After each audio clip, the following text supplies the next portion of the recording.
Welcome back to another episode of Off the Pitch, the podcast where we chat with individuals working within and shaping the game of soccer from off the pitch. In today's episode, we're joined by Stacy Johns. Stacey is not only the COO, but also the CFO of MLS's most valuable club, LAFC.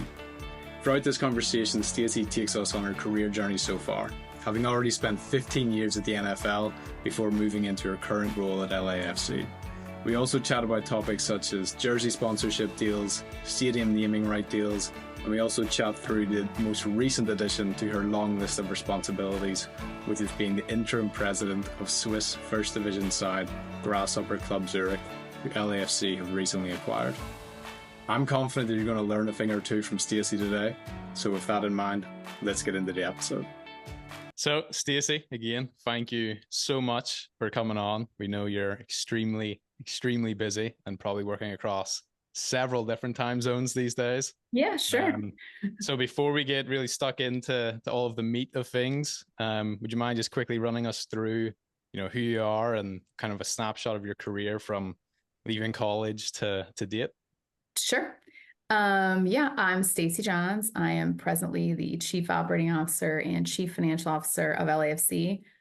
Also recently the interim president of GITSI, Grasshopper Club in Zurich, which has been super exciting. We'll get there eventually. But as far as how I got here, and I think, you'll have some questions about this maybe, but I get the question a lot of, did I always want to work in sports? Like, how did I get to sports? And you'll hear through my story that I'm not going to say I fell into it because I love sports, but a little bit lucky here and there, so to speak. So I went to college for accounting, finance to be a CPA. Most of us expected to be in public accounting when we got out, or consulting, or some flavor of that, knowing that that's the best place to find out what you want to be in life, because you kind of still get a couple years to figure it out. So that way you can go be on different clients, test out different type of industries, see a whole lot of stuff in a short time because you work so much. So I spent almost 5 years at Ernst Young, was also an intern there. And that's actually kind of how it all started. I walked into my internship as a junior, which I took off a semester of school for. So I was a full-time employee of Ernst Young for my second semester, my junior year, and got put on a really great client there, one of their biggest public clients. And while I was working there during the week on like a Thursday or Friday night, my manager was like, hey, like, you want to work on Sunday with me on another client? Like, who wants to work on Sunday when you're working Friday through Saturday? I was like, sure. Like, my dad's like ringing in the back of my head, like, don't turn down opportunities unless they're like not moral or ethical. So that was ringing in. So I was like, sure, why not? She's like, all right, I'll send you an email with the details. Like, on Sunday, this is like before you could like, Google things. It's like, I'll send you a map and like, no map quests. Anyway. So she sends me the note, and it's to go work on the Colts audit, which was one of the clients of Ernst Young. And quite frankly, I don't even know if I knew that, like, at that point I was pretty young, and I knew they had all the best clients in Indy, but I had no idea who all they were. So that is sort of the beginning.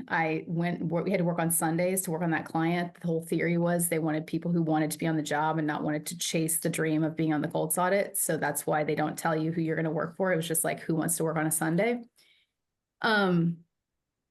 Crazy time too for like the Colts. They were growing a bunch when we were there. So they were doing construction. So we were literally like sitting in the floor of the office, like working with the CFO, who eventually was my boss one day.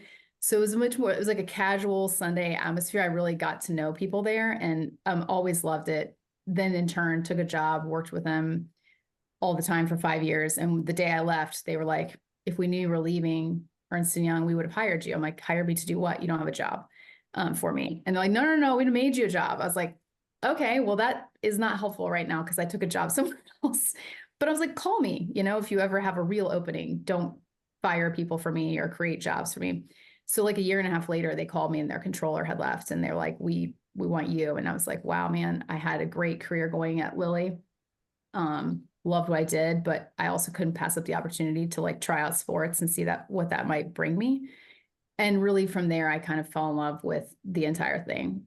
Once I realized I could marry up the love of sports, which I'd had since I was like a little girl, to my passion in life, which was like, finance and business, it kind of was everything from there. I played sports some as a kid, but not obviously football, or even football, soccer. I played tennis.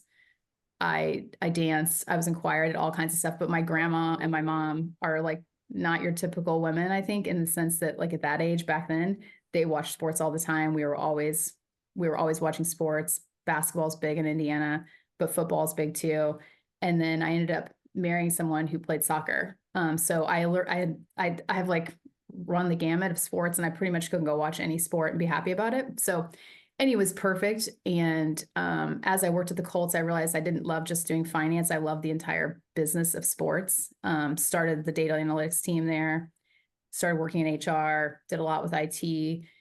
Obviously worked with the football side on cap and that kind of stuff. So I really fell in love with the entire business, and then sort of fell in love with the idea that I could do even more than just finance. And that was where the intersection of like coming to LAFC became even more intriguing, because they had this idea to grow in a different way. And you can kind of see it all coming to fruition now, and never just being an MLS club, but being a real global brand and like a force for good in everywhere we were.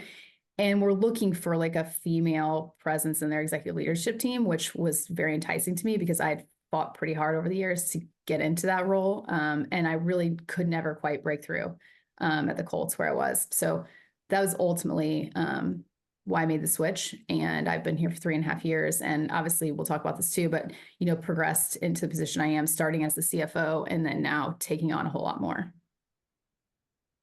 Amazing.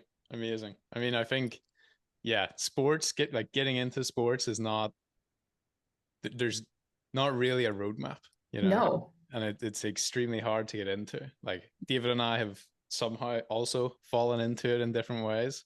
Yep. But again, I think everyone has, like, a lot of people have the dream of working in sports. I mean, it is the most fun industry. Yeah. Of course, there's different buckets within the industry, but For it's sure. definitely, I'd say, one of the hardest to get into, and there's no A to B right.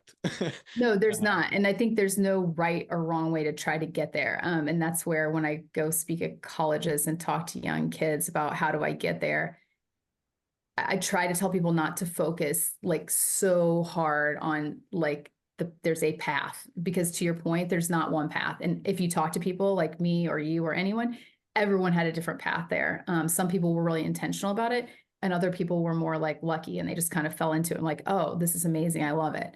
So I do, there's definitely things you can do to help yourself get there. I talk to people, especially in my world as finance role, going into public accounting firms who have clients that are, sports teams, sports leagues, is a really smart way to go, because I hire a lot of people that have that experience. Like when I start looking through resumes, that's the first place I go. So, and that's true for like many of my colleagues. I'm very close with several other leaders in roles similar to mine. And we talk all the time about how there's this growing trend of students not wanting to do public accounting because it's not very sexy. Like it's way more fun to do consulting or, go straight to working for sports teams. But at the end of the day, the experience is just not as broad. So it's still a really great way to go, but it's not a sure bet. So that's the thing. And I know when I've been reading and listening to other interviews, like kind of the main word you always use when talking about making the jump from the Colts to LAFC, and you briefly mentioned, kind of internally reasons that you wanted to leave, but the word you always used was it was different, But like I want to break down exactly what was different, because I think that's a common question, right? Or a common answer when people say that they've changed, but like I think even that answer is so different for different people. So what exactly was it that was different about LAFC? Yeah, so it's a couple things. Some of it is like league. So let's start with that. That's easy. Like NFL is such an established league, which is amazing. It was a great place to learn, because things are just really buttoned up in place. You learn how things are done and done well. However, what comes with a little bit of that is like inflexibility to change. So the NFL like is, again, because they're so established and they're the best, and there is no question in that in the US, there is this idea that there isn't, like, you don't have to change a lot. And that to me eventually kind of gets old. Like I was like, okay, this is great, But then I am a person, which you'll probably ask about later too, that does like think that change is part of life and change is good, not bad. And not change for the sake of change, but over time, things have to evolve and change. You can see it generationally, like with what's going on in the world today. You can't just sit stagnant and think we're great today and we're going to be great tomorrow if we do the exact same thing. So like at a league level, when I was thinking about, do I want to stay in the NFL for the rest of my life? The answer was just no for me. Like what that next step was, it was like unclear, but that was part of it. And then let's talk about ownership. So I worked for a family, which has it's these amazing benefits, but also has these amazing challenges. So I was, spending a lot of time on the family office side of what I did in my finance role at the Colts. And while I like love that family and they're amazing, like that was not what I was passionate about doing. Like I wanted to spend my time working in sports and like helping the sports team and doing things that were focused on growing, changing, evolving.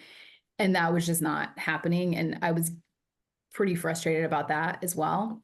And then you look at the type of club that I want to work for, that I want to be associated with. And again, there's nothing wrong with where I worked before, but I wanted to be working for a team who knew who they were, who weren't afraid to show who they were and like stood up for their values.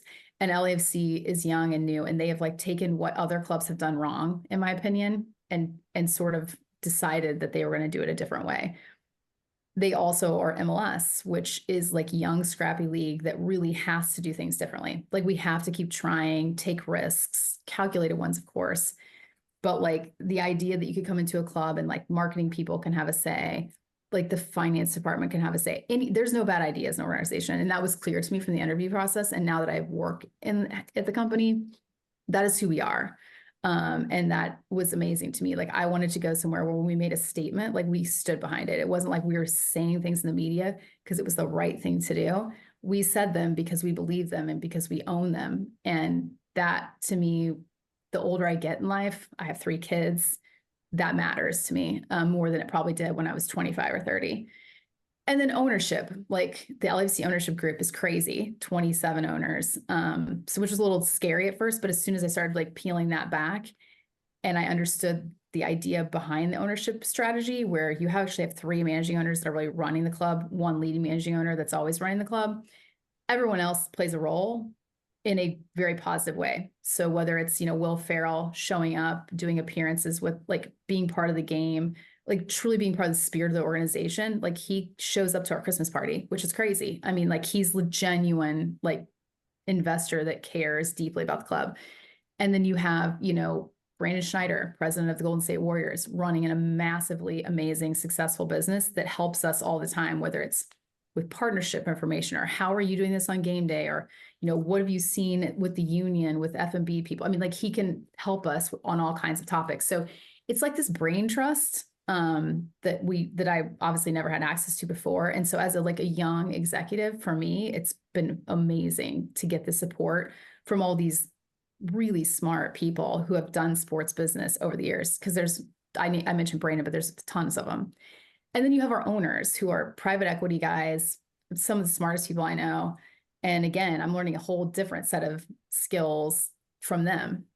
So again, when I say different, it's like different all the way across the board. And then the other piece I'll add is that as soon as I got here, it became very clear to me that it would be okay here for me to make this a place where we put women forward. And I was allowed to like sort of elevate women in the organization, let them know there's a place for them here or anywhere.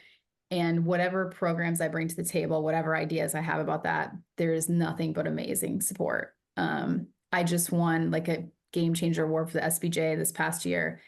And we were the first club to ever I brought all the women that work for me and for the whole organization that are director and above. And we made it like a trip to bring them to the conference, let them celebrate the club. Because like that award is not about me. Like, I mean, it's great, but like, it's about, I get that award because of the platform I have because of LAFC. And we had a lot of people around us recognize like, wow, like this is different for a sports team. And like, we were super proud of that. That's amazing. Just that was one of the things that we were going to talk about, but obviously you've already touched on it. Over the last few years, we've kind of seen the growth of support for women in sports, which is amazing. And you're obviously one of the biggest drivers for that change in the MLS and in sports in general. One of the things that we kind of learned about was pro sports assembly. We saw that they kind of generally they gather together, they gather a bunch of leaders together and exchange and share ideas about how to grow and help the sports industry across all facets. Can you kind of touch a little bit more specifically on what that's doing to help kind of change the sports world in a more positive way? Yeah, I mean, it's funny. I got introduced to this came out of COVID, Pro Sports Assembly, actually. And I think they were working on it before that, but it really started like growing. And because I think of this is where like Zoom, I mean, that's why we're talking today. There's some good things that came out of COVID. That's one of them, is that you can connect with people like all across the world anytime and actually see their face and have a different kind of relationship than just, talking on the phone. So I think when I first started learning about it, I have to feel comfortable that I'm going to be part of something that's like actually going to make a difference. And it's not to say a gimmick, but a gimmick. There's a lot of people that try to do this and a lot of people that want to put their name on something, but they actually don't want to do the work. These people are doing the work in a way that, I really was open my eyes to it. It's been like, I think just over a year ago, but they have a pro sports assembly, which, is a conference. I've been to tons of sports conferences in my career. And some of them are great and some of them are not so great. And this is one where I sat down in the room and first of all, you just look around the room and it was the most diverse room I've ever sat in sports. Like most rooms I sit in sports have way too many men. It's way too white, like for lack of a better term. It's gotten better over the years, but truly this was a room where I thought every woman that works for me like needs to experience this, like, because they need to know how, and I was so impressed by like all these women and what they did. Because I have a pretty wide network, but I don't have you just don't have you can only have so much time to do that. And this was people from, NHL, like I have a lot in like NFL, MLS, obviously some MLB now, but like I really don't have a wide network like NBA, NHL. And I've met so many people there. And again, it wasn't a conference where you just go and they just speak at you. It was very interactive. We spent time at tables, like discussing issues, learning things about other facets of sports, like not your own area. I sat at a table with people who do, more marketing, PR, people I don't usually sit with in my circle. And it was really authentic, I guess is what I would say about it the most. And they have a real passion to drive actual change and actually develop leaders like that are in the minority in sports, wherever you are in that spectrum. I was part of their C-suite circle last year. It was the first time they did it, where they're taking, rising like C-suite or like high level VPs who want to run teams one day. Like that is their aspiration. And they did this great program of introducing us to people like Sent Marshall, like people who have been really successful that are either women or diverse, people, whether they own sports teams. I mean, sports owners, we had access to people that like, not that I couldn't find my way into a meeting with these people, but like a very easy, like open forum to ask questions and learn about them and their career and what they do. And that was like super impactful to me. And so I actually just joined their board this year. And I'm also working with a couple other finance leaders to create a finance resource group within Pro Sports Assembly for young finance people to be able to have like monthly calls with some like pretty seasoned finance executives who are willing to share their knowledge, whether that's you're bringing to me your question about like, how do I do something in the ticket system, or like it could be anything. And it's a very open forum. So just giving people that genuine opportunity to have access to people that they probably wouldn't otherwise, either because one, what we've all seen, at least for women, especially women are not like as aggressive. So they're not going to go to a networking event and push for themselves the way like a guy might sometimes. So this is a very safe place to go network where you don't have to be alone and, all those things. So I think that's super important to me because I was more like that when I was younger too. Like had I not fallen into this, like I'd have had a really hard time breaking into it because you do have to be a little bolder. I would call it fearless a bit, especially back when I was younger and 20 years ago in sports, breaking out as a woman is different than it is today. I think I like to believe that you have people like me. I tell people this all the time, find me on LinkedIn. I don't respond right away, but I will respond to all my messages eventually. And if you ask me for a meeting, again, it may not be tomorrow, but within 3 months, I'll probably talk to you. So, and I think there's tons of people like me. So it's just like, ask the question. But Pro Sports Assembly definitely is trying to change the game in a new way. And I think I'm really excited to see how that evolves over time and how much success people see from those network connections, from those like authentic meetings. I think it's going to be really interesting.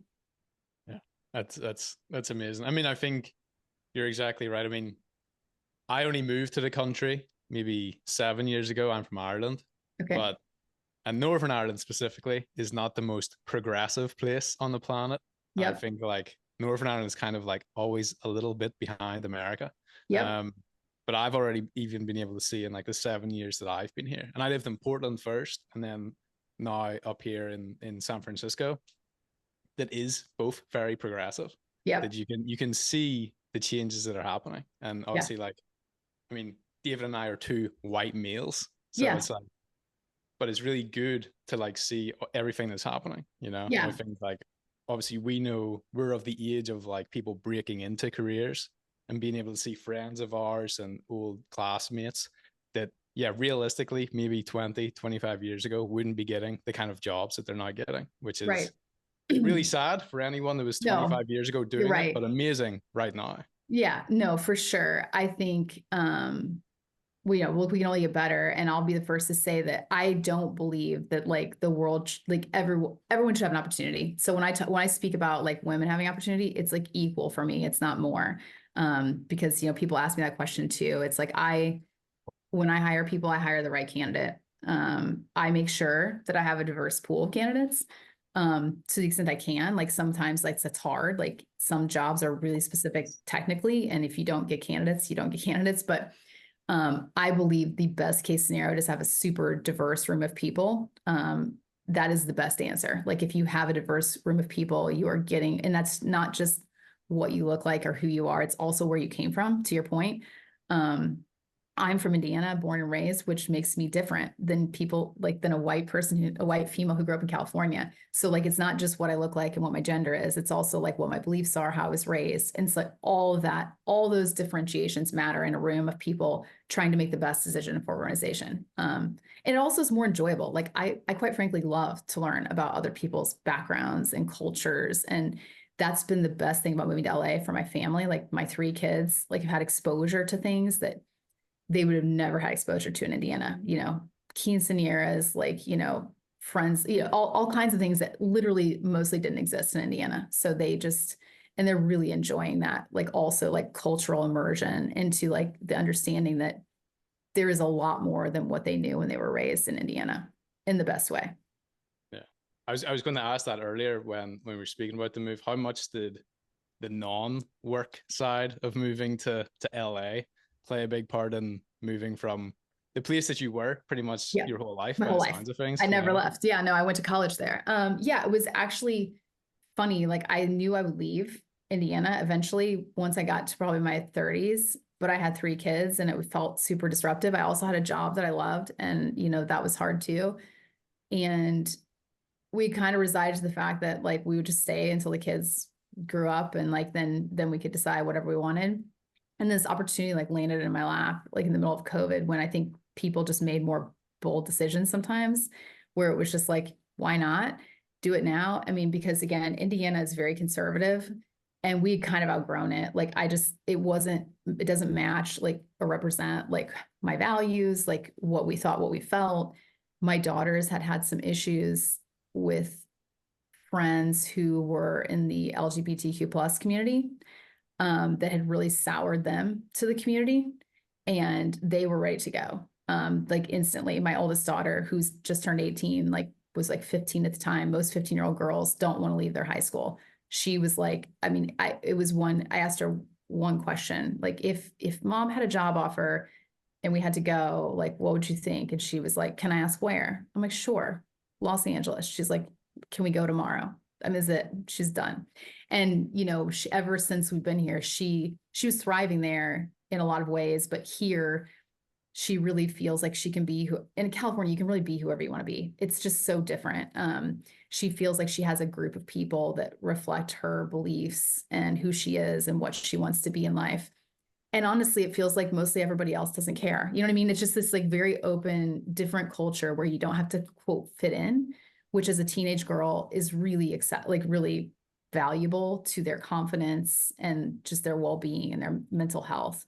Both of my daughters have sensed and found that. And my son's still, I mean, he's 11, he's pretty young, and like boys are just easier and different, but he fit in right away too. And he just loves that he can be outside every day at school, and school is outside and there's outside hallways, and he has his own exciting things about California. But the girls really did they just feel so much more accepted here than what they did before. And that's actually been beyond my expectations. Like I was worried that like they had this idea of California and LA and this might not live up to it, but it's actually been, both of them would never go back, like didn't apply to colleges there. Like she's like, not like they hate it, just like they really love being here. And they have decided like being someplace where there's more cultural immersion, like that is more progressive, that is where they belong. And so that's where I'm sure they'll end up one day, whether it's New York, Seattle, Portland, here, San Francisco. I mean, someplace where they identify more, I think. No, that's exactly how I've thought about my time here as well. Yeah. Like I often think about like the UK in general, but Northern Ireland, even then, is always slightly behind the rest of the countries in the UK. Yeah. That it feels like when I talk to people that are from like small towns in the South or the Midwest or anywhere in between. Yeah. New York and LA, basically. Right. Yeah.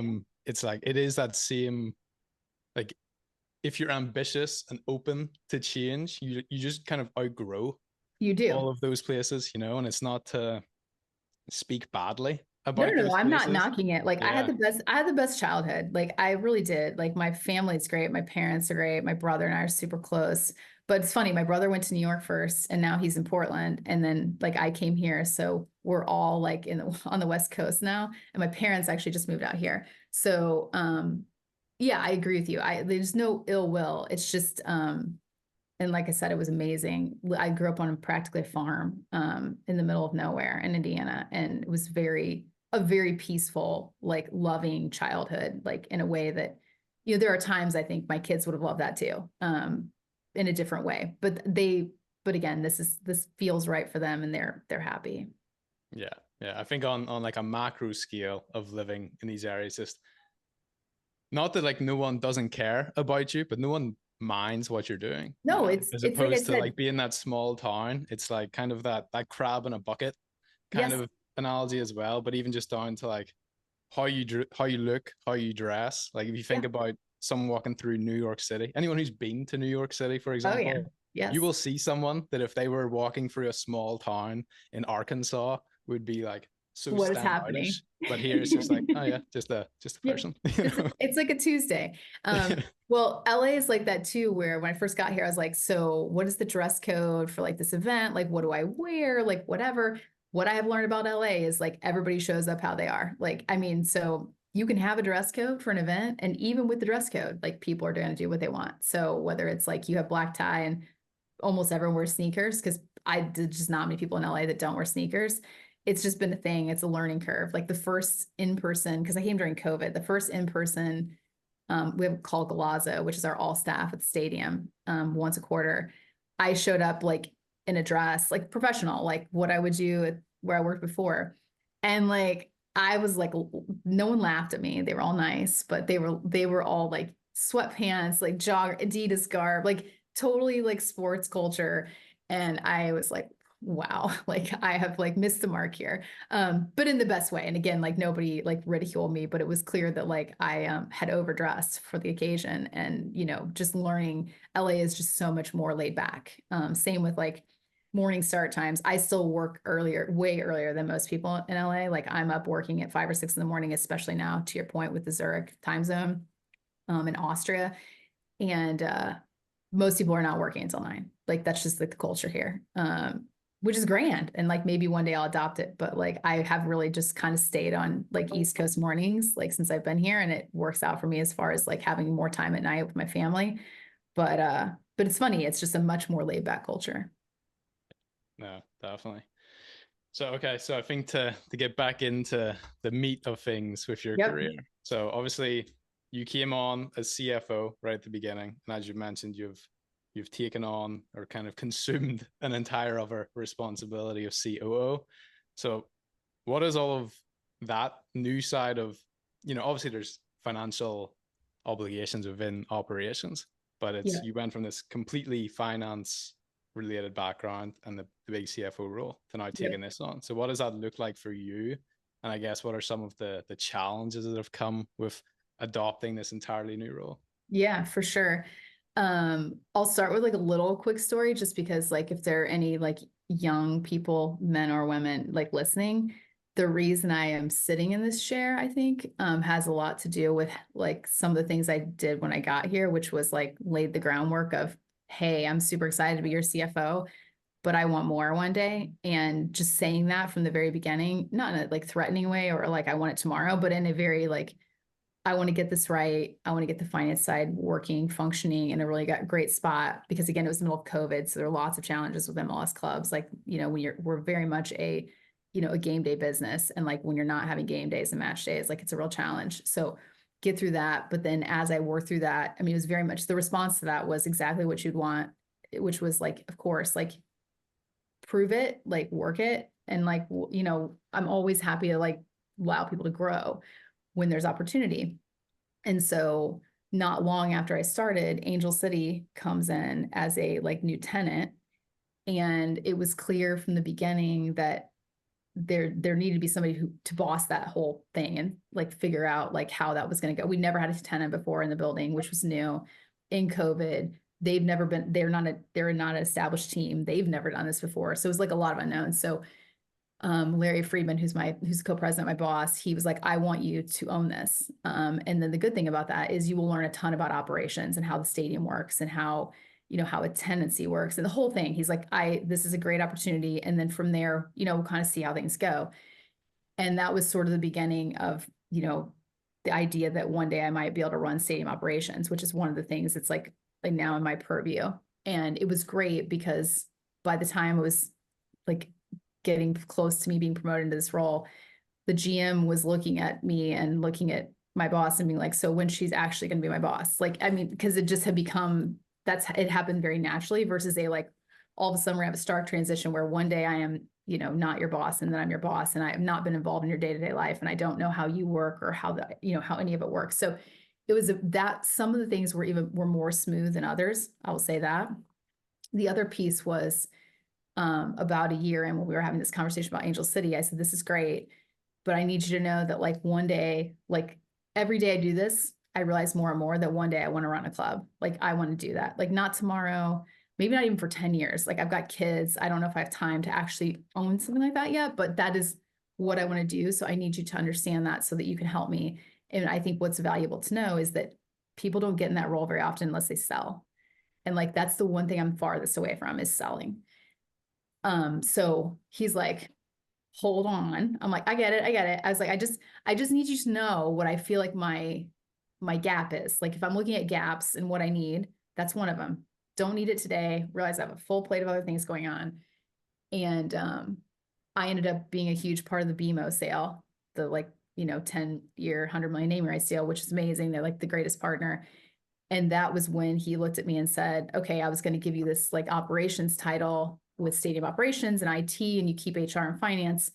And I feel like you've earned it. And I'm going to give you a shot at sales too, which made this role ginormous, actually.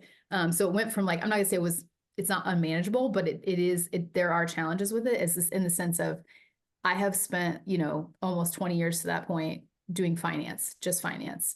So allowing me to like let go of the reins of finance, I think is the hardest thing. And it's also occasionally I go too hard on my finance brain. Like, you know what I mean? When I'm looking at a situation, I have to consciously tell myself like to look at all the angles because my first angle will always be finance because it's there. It's a trigger that's just going off.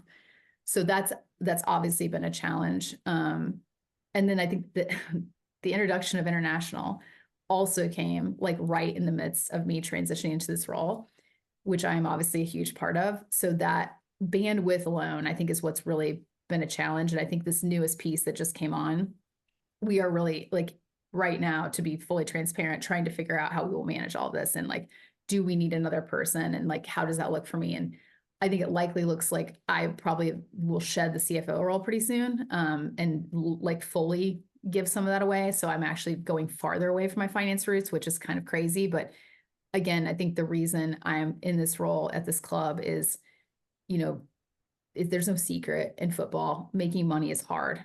Breaking even is hard. Like, most teams are losing money. So there's a foundational like piece of the organization that's built on, you know, financial responsibility. And so that piece is very important for the leaders of the organization. So I think that's why, you know, when you ask like, why me, how me, like, that's a big part of it here specifically. And I think that's probably true for a lot of the different clubs, you know, and that sit in our position where you are in a like loss situation and you're really trying to figure out either how to get out of it or just how to manage it. The financial piece is just like foundationally huge. And I think our owners see it that way. So that's sort of, you know, how I got there. And I guess it's a little bit of the challenges. Like, I'm happy to dig in any further, any of that if you want. Yeah. I think one thing that I'm glad you mentioned, because it's something we really want to dig into, is the BMO deal. Yeah. Is one thing, kind of the big reason we started this podcast is to kind of like pull back the curtain, you know, without sharing the secrets, but pull back the curtain on like fans and people in the general public will see something happen, right? Like, they'll see a sponsorship deal get announced, they'll see a stadium get built, but it's just like there, right? It just happens. You hear about it after the fact. You go into a stadium after it's been built, after game operations have set up for the 7 hours beforehand. But we'd love to like really get into the details of how does a huge sponsorship deal like that happen? Like, where does it start? Like, is there a pipeline list of companies like wanting to be front of jersey sponsors? Because we know you've brokered one of those deals since you've been there. Stadium rights, like, how does all of that come about, and what does that process look like? Yeah, and it's funny, like, since I've been here, all we've done is sold major assets. So it's like it's very much part of what we're doing. We'll be announcing one again next week. So we've been working on the front of our kit again, which was up with Flux. So next week when we do our jersey launch, we'll have a new jersey partner. So have spent literally most of the last year working on that deal, which, to tell you how long it takes to sell the deal, 18 months is what I would say. Is if you're doing it right, you're starting at least 18 months out from when you have to turn it over, because it's a process that takes there's no one process. Like with this front of jersey specifically, we ran a process, you know, for 6 or 8 months and got to like a list of 4 or 5 that were in it. And then all 4 or 5 ended up with challenges or issues that ended up not being able to pull the trigger. So we had to start over. So that's the piece about this. It's not like a one size fits all process.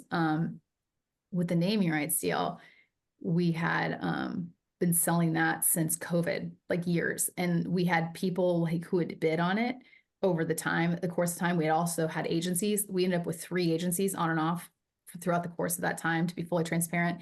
We didn't want to sign a deal that wasn't worth it. So it was better for us to have no naming rights deal than it was to accept something that we didn't feel was the right value, which I think, you know, and again, we were lucky enough that our owners believed in that. And like, we had the luxury to do that, and other people do not have that luxury. So, but that is what afforded us the time to do it the right time. Had we done a COVID deal or even a year after COVID deal, like, we maybe have gotten half of what we got, maybe. And I think that would have been lucky. But this one, we were very strong on the value that this provided. And, you know, I won't say that there's not any, like, not luck, but just opportunity, timing wise, finding the right partner at the right time. We had several people interested in the naming rights deal. Again, you're right. It starts with a pipeline list. You start with your current partners. You always want to upsell your current partners first. It's like the best way to go. But from there, it's like you get a list of who else has ever done naming rights deals in sports in the world. Like, start there. Who has done large partnerships in the world? Who has been in our market lately spending that's fallen off, that like might be looking? What companies? And this is like where our, you know, head of revenue, he is incredible. He's a data scientist at heart, and he's incredible at figuring out ways to find the right deals. And, you know, he'd also go into what companies are moving to our market that are new to our market. Like, it's this giant pipeline. And then we actually used this time for the jersey, like a lot more AI, like, and sending out emails that were, look like they're from myself and like Larry, but like, we didn't draft every single one of them. I'm sure that's not a secret. Like, and that kind of casts a wider net versus just a more personal touch. And that is, we have actually ended up, as part of this process, you don't sign all the people that you're trying to pitch the jersey to, but we ended up with like 4 or 5 new, like, significant partners that are not jersey partners, but we found this process of this like wide net of companies that we had never worked with that have worked with other brands in sports. And so that was super successful this time for us. But with BMO, I think, like my boss would say, I think he did say this, like, to our sales staff when this all happened, like, there is no such thing as a wasted conversation in sports. So, how we got to BMO is a little bit of like crazy, like somebody knew somebody who somebody that knew that they were looking for a big asset. And he was giving a tour at the stadium to somebody who then knew they were looking. And in that conversation said to them, like, hey, if you know anybody, let me know, because we're selling our, that kind of thing. And like, sort of like, as crazy as that sounds, like, he's not wrong. There is no wasted conversation. And so that is how we got into the room. And then, for us, as far as selling big partnerships, like, it's not about selling the asset. It's about selling why you want to be a partner with us, and more of like who we are, our culture, what we want to do in the community, and seeing if there's a shared value. Because at this level of partnership, especially the years, like, we have to be in this together for a long time. So if we do not have a shared vision in life, like, that's never going to work. And it was clear from the moment we stepped in the first meeting, like, he and I had with their like executives, which was super hush hush because nobody knew they were coming in the market. It was this whole thing, internally for us, internally for them, like, to the world, like, no agencies, no people, like, just a very quaint group, but their values and their belief in soccer and where they want to go in the future very much aligns with who we are and what we want. And like, after just the first year of our partnership, you can see that it was such a great decision because it's foundationally built not on an asset, but like on a belief system, on what we both want to achieve and how important, like, growing the game and having access to the game for youth. And like, that is all very important to both companies. And we're both willing to, share the spend to continue to push that together. And like, our voices are better together, obviously. Yeah, that's amazing. And I was about to ask, because my background is marketing, and probably more so specifically like performance marketing, Okay. and always thinking of an ROI. Mm-hmm. And I've always considered, when you see huge numbers being associated to deals like 100 million. Yeah, right. I always think, like, how are they going to make more than 100 million from doing this? But I think you answered the question of, that's not the goal. It's what does that 100 million do for someone outside of BMO? What is the impact of that 100 million? So that's well, and awesome. and trust me, they do a ton. We do a ton of ROI. Like, we do a ton of, like, to your point, like, they have an internal, this is where they're different than other brands. They have their own internal group that does this analysis versus like hiring a CAA or, an agency to like help you do that. They do it internally and they have their own way of evaluating deals. It was like beyond impressive. And they're to give them just 100% credit, they're the first partner that's ever pitched us as part of our pitch. So we sat down with them in a room. We gave them this great naming rights pitch. And then they turned around and had a pitch for us of why BMO. And like, that moment was when we knew, like, I don't know what these people are going to spend. I hope it works out, because like, if we can get here, like, this is like meant to be. And they saw the value. To your point, there is a lot of ROI value, but there's also a lot of trust in the partnership alone to like make it bigger than just, what is the ROI on the piece of paper. So, that deal will go down as like, when we're all very proud of it. And I think, look forward to doing more and more with them. They're amazing. And the process was really fast. It was the fastest I think anyone's probably ever closed a name rights deal. Cause again, they kind of came in late. We had some other people interested and they were coming to this market. And I think they would tell you today that what they got from that splash of putting their name on our building while they were coming into the LA market, they don't feel like they could have gotten that somewhere else. Like, it's very authentic and genuine and very on brand for them. So it's been great. Yeah, that's It's amazing to hear about like kind of the ins and outs of the deal, like Matt was saying, and obviously you guys have done a lot of that stuff recently. So the other thing we want to touch on is obviously you guys have got that now the majority stake in Grasshopper Club Zurich. Being soccer nerds ourselves, we kind of know a little bit about the history of the club and such. And also one of actually my former teammates, he works at that club. So from our perspective, we know that they used to be this huge, great organization, and now they're not as much. What exactly did you guys see in them that kind of sparked your interest in investing in them? And then obviously also now you are the interim president of that club as well as your role with LAFC.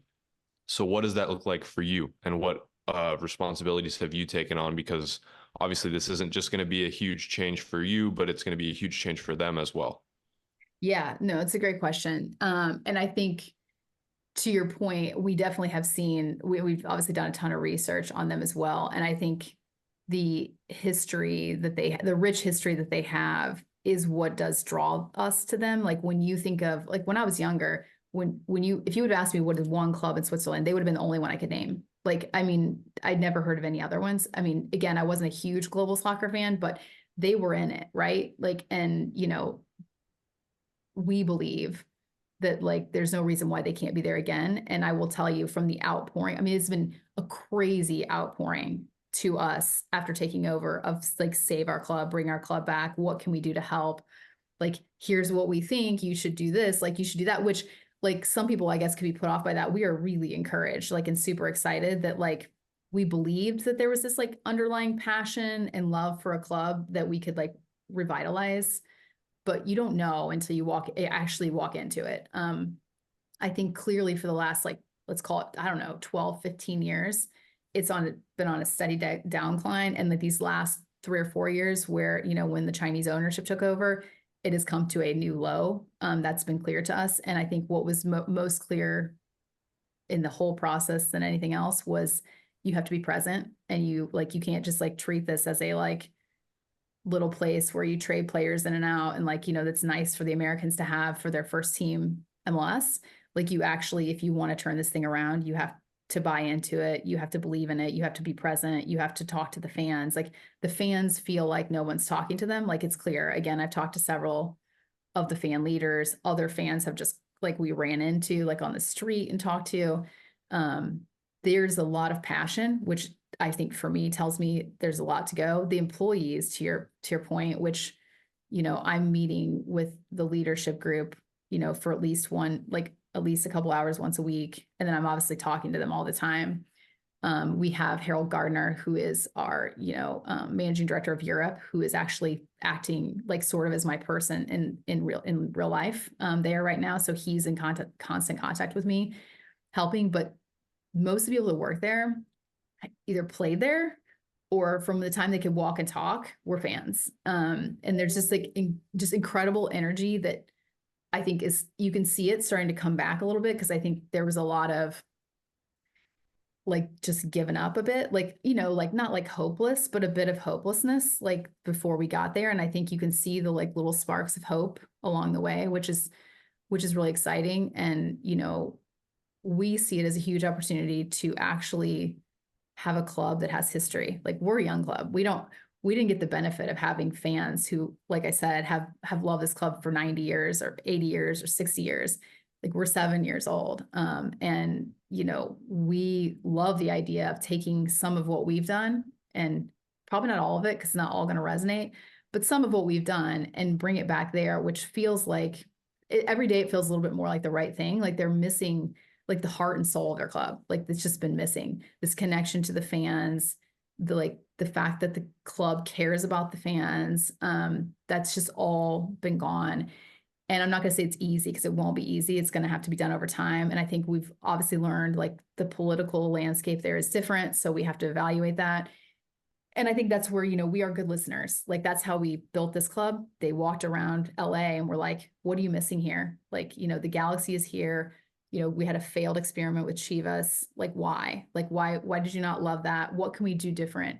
Who do we need to be to have you like love our club the way that fans love clubs in Europe, so that 30, 40, 50 years from now, we have LAFC fans who are passing it down to their grandkids and their children, and you wouldn't miss a match because and it doesn't matter if you win or lose, like you just love, you have so much pride and joy from being part of the club. And so that's how we got here, is like listening. And so that is what we're doing now, a ton of it. I have a couple conversations a week with people, whether it's a random person that strikes me on LinkedIn as somebody that might be helpful, or like just has an idea that's interesting that I want to like listen to more. I've loved the fact that, when they named me as the interim president, like for me, that was like risky a little bit. Like we are not in LA. LA is definitely progressive and can handle that. Switzerland is different.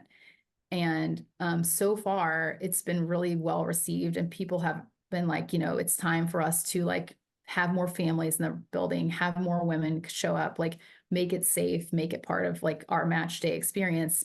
And that for me, like as I've gotten older and what I do, and obviously have daughters, that becomes more important than anything to me, is like actually making a real difference for other women, like whether it's here, like making it more of a better experience for a woman to go to a game in Zurich or LA, of course, but LA is, obviously already more, we're there. Like, again, you can always have more, but if you come to our match on a Saturday afternoon, you're going to see a lot of families and a lot of females, and it's, a very diverse group of people, but it's not there. And what I've liked and loved so far is to see the real belief that that's what it could be. And that's what maybe they want. And just being a part of that, they have a bunch of donor groups. They're all men.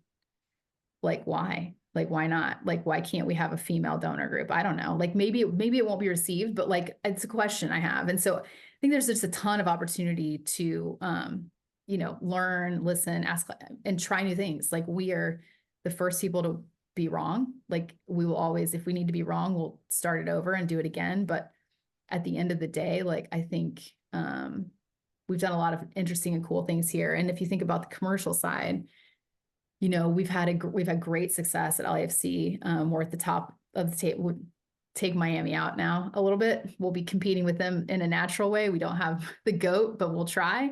But we've been able to create, top sponsorship revenue, top ticket revenue. And we actually, we haven't had a massive mega superstar. We've got a crazy good analytics team and commercial staff that I like literally all week have spent working with them. We're going to like sort of onboard Zurich into our like data analytics strategy, like as if they were like a client, because we actually do have a couple of clients that are not LAFC working in that same realm, and really believe we can take their commercial like side to the next level too, with like, just incorporating some simple things with systems and processes and like how we do things.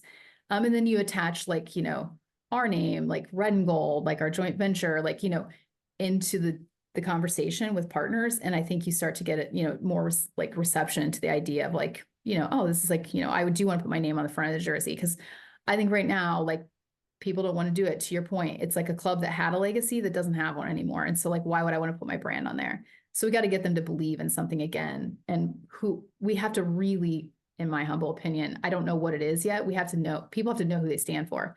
Like I want like Gitsy to go back to being a club where people know exactly who they are. Just like we know who LAFC is, like, but we have to know, what do fans want us to be? We can't like obviously do everything they want, but we want to identify with the community, and like we want to identify with like Zurich and like Switzerland as a whole, and what do they want? And then once we figure that out, we have to be like bold and like becoming that for them, so that they actually want to be associated with it and represented by it. Yeah, that's amazing. Number one, just to kind of see you guys doing that, and then also hearing from you how well and how sincere you guys are going about it. Because obviously you don't just want to, this isn't just an investment for the club or even the Red and Gold partnership that you mentioned. It's like you guys want to actually invest in this club and make this club even bigger and better than it possibly even was before, which is great to hear. And I think to add to that, like we believe that network is only as strong as every partner, every person in it. So if we're going to make the Red and Gold network great and, LAFC's network great, your Grasshopper has to be great. So it's not like one of those like afterthoughts. It's like LAFC's great.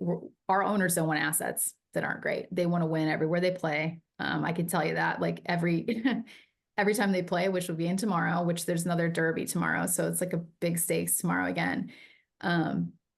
They don't want to lose. And when they lose, it's like we start having the conversations about should we spend money? So they're in it to win it, for sure. And that will also obviously help. Like winning never hurts, right?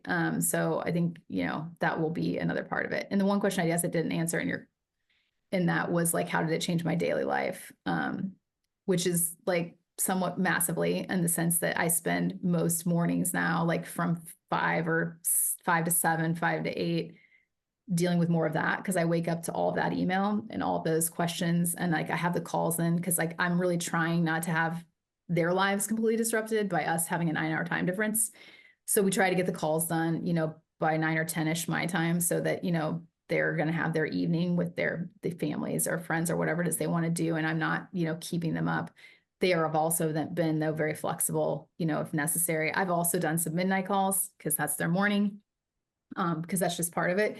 I think it'll level set a bit over time. I'm planning on going there for like a week or two in like March or April to spend some like real time, like once we sort of onboarded a bunch of things with the people and like see what they need. We'll also spend a ton of time hopefully talking to, whether it's like fan town halls, like some donor meetings, some individual meetings with people that we've talked to that like have been super interesting that we want to build on. The stadium conversation, which is huge, like making sure we fully understand how we can continue to push that. Because again, I think getting the new stadium is a huge part of making it great again.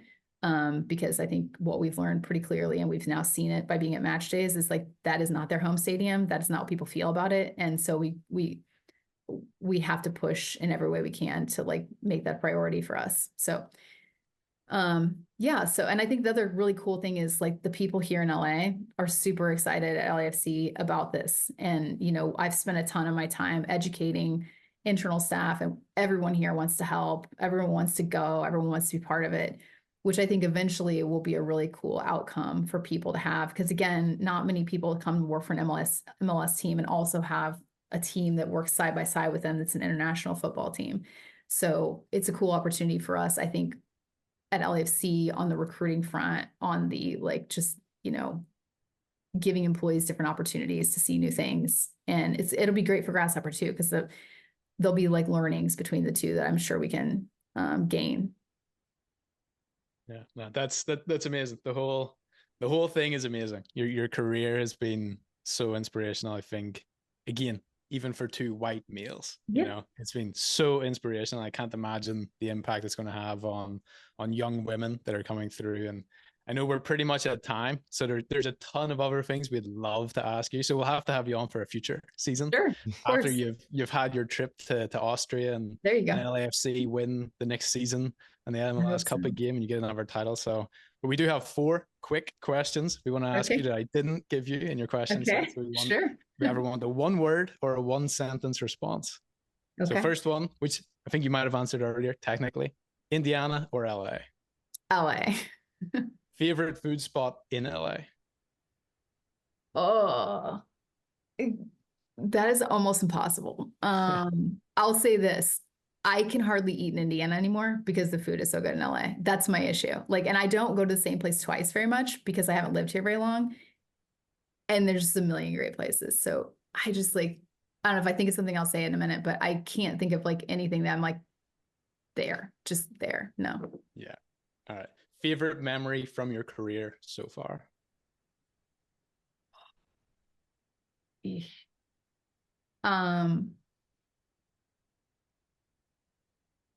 Yeah, I'm gonna have to go with like winning the cup. I've had a lot of great memories. I mean, Super Bowls and everything, but because of how I feel about this team and like getting here and this journey and like post-COVID, that game, I don't know if you've watched it, but that game was the best game. Like that for me, hands down, was the best like sports event like I've ever been to, and we happened to win the cup at it. So I'd say that's probably it for me. And then finally, the one thing you're most looking forward to professionally or personally in 2024? I'm gonna say probably like, this is hard, it's emotional, but taking my oldest daughter to college. Like, I don't want her to go, but I'm so freaking excited for her to like start her career and her life and her journey. So it's going to be emotional, but like she's been super successful in life. And I had the like very proud moment that I had read her college essays like recently, and she wants to be an aerospace engineer, and which is also a heavily male dominated field. And in her essay, she, basically was like, what inspired me to be in a male dominated field was my mom, which was like, as a mom, very emotional. So yeah. I'm super excited to see her like walk across the stage and graduate and like start her dream too. Yeah, that's awesome. Well, now I think there's one example of you being a tremendous role model, and I'm sure there'll be hundreds, if not thousands, of cases like that you never even know about. Yeah, I hope so. I hope so. Well, again, I know we're at time, so again, thank you so much for coming on. Like we really appreciate your time. We know how valuable it is. Yeah, it's been a real pleasure. Everything you've said. Yeah, it was great to meet you guys. Thanks for watching this episode of Off the Pitch. Don't forget to drop a follow or subscribe on the podcast platform you're listening from. That helps us bring stories like these to your ears each and every week. And if you have a minute, leave a review as well, as that helps us grow the Off the Pitch community and bring even more exciting guests on. See you in the next one.